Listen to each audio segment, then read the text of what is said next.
Hi, my name is emiko-o. You can call me Emiko. A great way to remember how to pronounce my name is think of Amy and company, emiko. This presentation was originally given at the Society of North American Goldsmiths annual conference, SNAGnext, in Asheville, North Carolina on May 19th, 2016. The topic of my talk is, are we having fun yet? Using your authentic voice to ignite your business. I'm excited to speak to you about 3 key insights that I've gleaned from being in a creative business for 18 years. These keys, which I've only begun to internalize in the last couple of years, which happens to coincide at the same time that I started doing some deep personal work, exploring my authentic self through my yoga teacher training.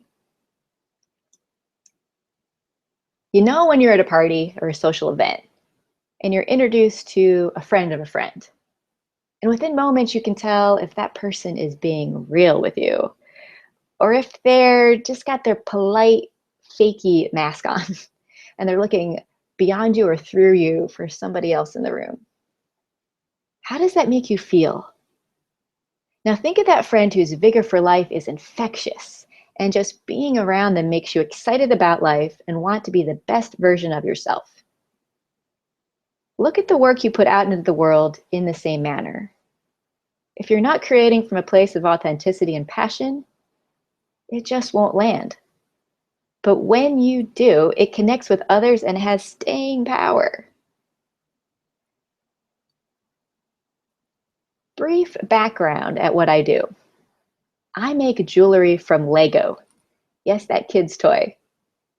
I make fashion, ready to wear, and limited edition pieces for wholesale and retail, as well as one-of-a-kind conceptual art pieces that are inspired by historic jewelry, music, and fine art. Even though I started my business in 1998, it didn't really take off until 2006 when I found my magical media in using Lego. And once I did, what struck me most was how easy it was. The creative juices were just flowing. I was addicted to making. But even more than that was how my work connected with such a far and broad-reaching audience of all ages, genders, cultures, because I wasn't trying to force an opinion or concept on people, but there was space in my work for people to find their own story within it. And that's so important when you're making work, is for people to relate it to their own lives. Because when they can relate it to their own lives, they're willing to connect with you, and their excitement for it webs out, like literally, as we see by social media. There I was plugging along 10 to 15-hour days for another 8 years when I woke up at Jen Gotch's talk at the Nearly Impossible conference in San Francisco. This is her chart, which I've appropriated in my own way. I realized I needed to dream bigger and start saying no to others more and saying yes to me and my brand more.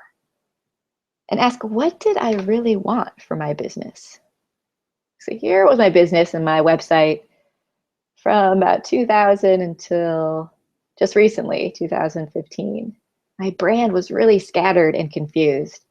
I was so micro-focused on filling orders and producing work that I hadn't taken a serious self-check-in on what it was I was doing with my business. I mean, look at all my social media handles here. Nothing's consistent. So last year, 2015, I decided, all right, it is time for me and my business. I'm going to do a whole redo. This is what happened. Stop, reflect, and rebrand. Let's get right down to 3 keys. The 3 keys to ignite your business are, number 1, connect to your authentic self. 2, play. 3, set up support. Number 1, key, connect to your authentic self. Learning to listen to what your intuition, what your gut instinct has to say about the choices you make. I find my biggest inspirations and insights often come from outside of the jewelry world, actually from the wellness field, from people who are being in their power, doing what they are passionate about. This quote from Kirsten Noel really landed with me. It says, "We come into this world with a purpose and with passion. It's our job to claim it, name it, and put it forth in the world." Claim it. How you show up for yourself. Here's Amy Cuddy, her famous TED Talk, and empowering through body language. She spoke about how taking a physical posture, physical stance, for a few minutes every day can lead you to actually having more confidence about yourself. We all heard that saying, fake it till you make it. How about fake it until you become it? That's what she says. You must believe that you have a unique talent and voice.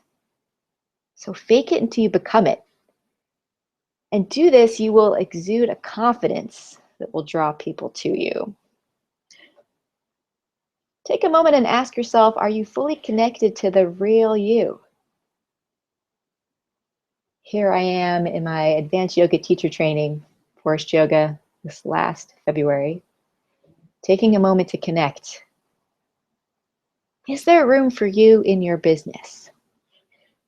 When I get stressed out or worked up on a project and I'm starting to feel anxious, starting to sweat it, I take a few minutes to stop and take some deep breaths.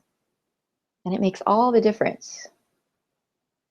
Myself as a workaholic, it took me years to realize I was fragmenting myself from my spirit with all of this busyness, putting myself last on the to-do list. And we all know what happens to those things at the bottom of your to-do list, right? They never get done. Another part of connecting to your authentic self is to name it. Not only name what you're passionate about and put it out there, but change the way you talk to yourself, your internal language.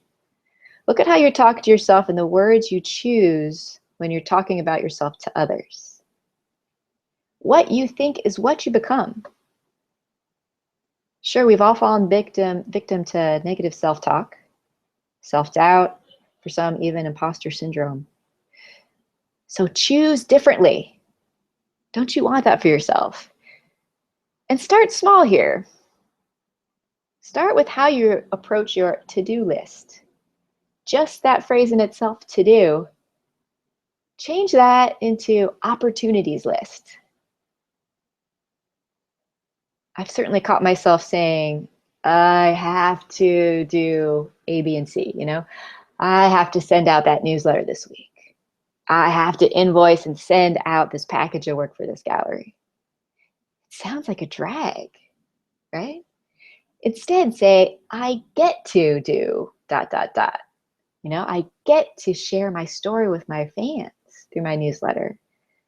I get to have my work represented in these fantastic galleries. Remember, it is a privilege to be a creative person and do what we do. Not everybody has that. So take a moment every day to remind yourself what you're grateful for.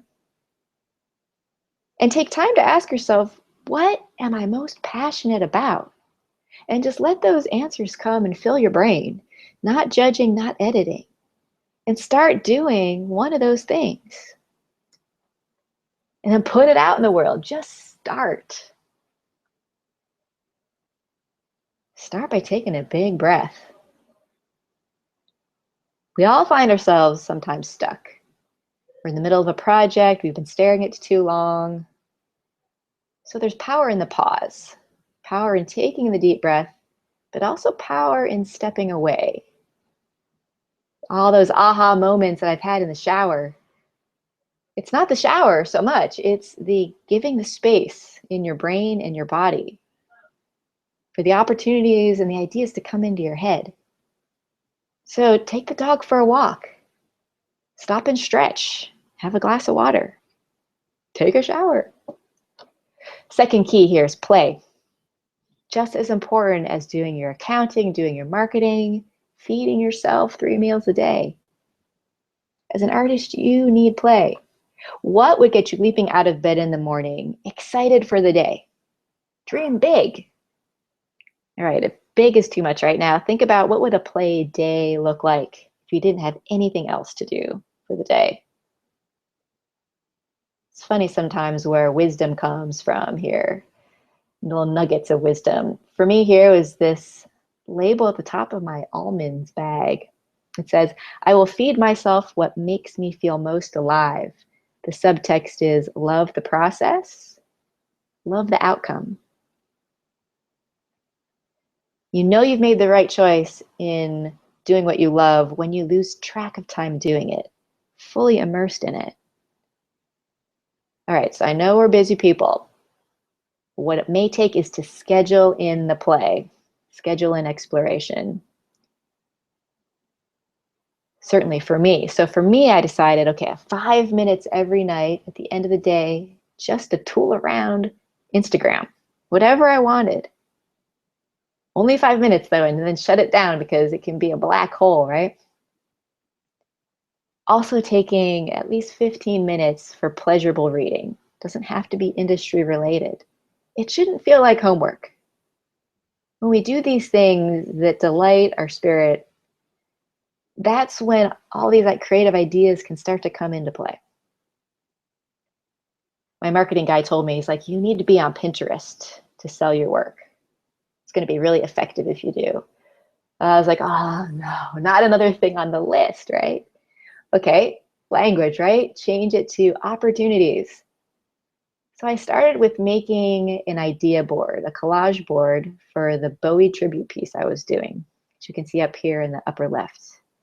I like making collages for my studio wall, and here it was just a digital version. So when you get into the habit of doing these exercises of play, you can bring it into the things you need to do for your business. And eventually I started making these color boards as a way to market my work on Pinterest. Here's Midnight Dreamin', all the black things I was inspired by and interspersing my black jewelry. Allowing for spontaneity. Have you jam-packed your schedule with all this stuff to do, or is there some pause and empty space for opportunities to come in? For that journalist from Vogue to ask you for images of your work that she needed yesterday. You know, these kind of things. Is there room for that? And is there room for play? I love taking a random play date midweek to see something inspiring. Like here, this Oscar de la Renta retrospective at the De Young Museum. Seeing this show gave me ideas for how to resolve a problem I was having with finishing my Bowie tribute piece. What gets me though is when people say, okay, I'm going to have this play day, but I'm playing hooky. And you feel guilty about it. That's just the wrong attitude, right? Again, watch the language. Think of it as an inspirational field trip. Something to nourish you, just like a nourishing meal would. Also giving yourself permission to allow time for things to percolate. I like putting snippets of interesting things on my studio wall.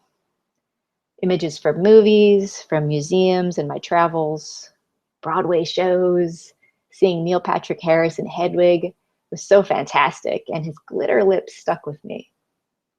Because one day all those ideas will, bam, give you the most obvious ideas for what to make. And for me, it was my Surrealist Lip series.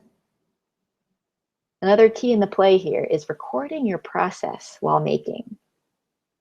Using my phone and my camera has been my new favorite tool because it's like my own personal critique group. It gives me a way to remove myself from the work and see what's happening, different perspective. And having it in your phone, it's so ready to send out to all your social media outlets and share with your fans who love to see the process of things, kind of get a glimpse into your head. You know, and it makes people realize that, hey, the stuff isn't just born. You know, it isn't just like a miracle, it happens. There's labor and time and effort that goes into what we do. Use all of your senses while making, not just your eyeballs. Having music on in the studio is really important to my process, and lately I've been inspired by music and making work based on music. So with my Surrealist Lips, the song The Killing Moon by Echo and the Bunnymen really stood out for me. I started making a playlist of all the new wave and post-punk songs that had the words kiss or lips in it, and listened to this as I was making the work. And then as later thinking about titles for the pieces, I looked at the titles of my playlist and was like, no brainer right there. Part of my dream big plan was to collaborate on an artistic photography series of work. Big images that could be shown alongside my work in an exhibition and even be on their own, stand alone to show a moment in time, a feeling, a story. This is one of those images. And how I got there is by this third key: set up support.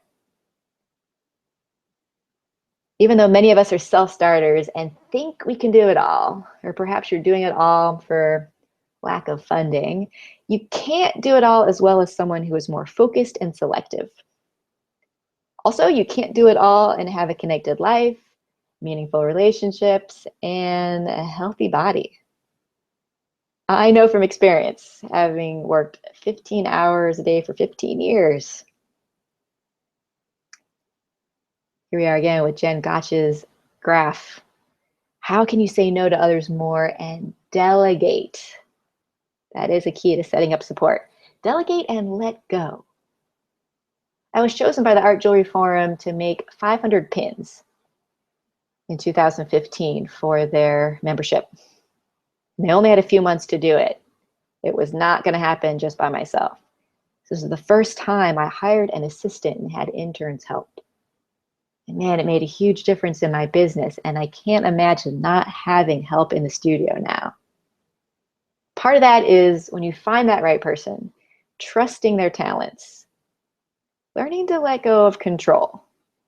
Especially as a jeweler, that is a really advanced skill, this idea of perfection, and easing up on that idea because it's so narrowing and stress-inducing, you know? Leaving that space for something valuable to reveal itself. Another key here to setting up support is use your resources. As creative people, we have creative friends. So in order to delegate that marketing task, website design, even accounting can be creative. Help is closer than you think. And often those people we know are willing to give a friends and family discount or trade services, especially if they're really excited about what you're doing. For me, it was my friend Brian here of Behavior.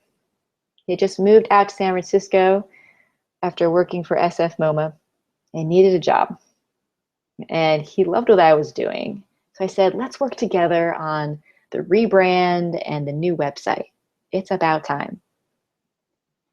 And what I learned about working with him is that when like-minded people come together to create, magic can happen, and it becomes so easy. I knew this from working in theater, doing design for theater, that it can take a village to create something. But when you've got the right mix of people and you're all riffing off each other's energy, what is created becomes bigger than any one person. Knowing this, I took this experience and decided, all right, I'm going to use this towards my next dream. Before that, though, here is before branding, or before Brian, as I like to say, that old website, that old cluttered look. And here's after the branding. Clean, consistent, again, leaving room for space around those opportunities. So collaborating with more people for my big dream shoot. I knew I had to do that. Delegate and actually shell out some money to do it. So here we are on Pinterest on my mood board for one of the shoots for the day, for that day. Working with my hair and makeup artist, my stylist, the photographers, the assistants, so that we're all on the same page. And we could do it remotely, so it doesn't have to be a big hassle. so that when the day of the shoot came, we saved so much time because everybody knew exactly the direction to go in. Here's the team, a little behind the scenes of what it took. It was a long 8-hour day, but boy, did we make a lot of magic. Everyone was so jazzed afterwards that that's the beauty of this, is that with social media, they all announced what had happened that day through Instagram, Facebook, and that web just got bigger and bigger with the excitement. So give yourself the space and time to dream big. Connect to what makes you happy. Start owning it and be that big. You deserve that for yourself. So stay in touch with me at emiko-o reware and on my website at emiko-o reware.com. Thanks for taking the time to listen.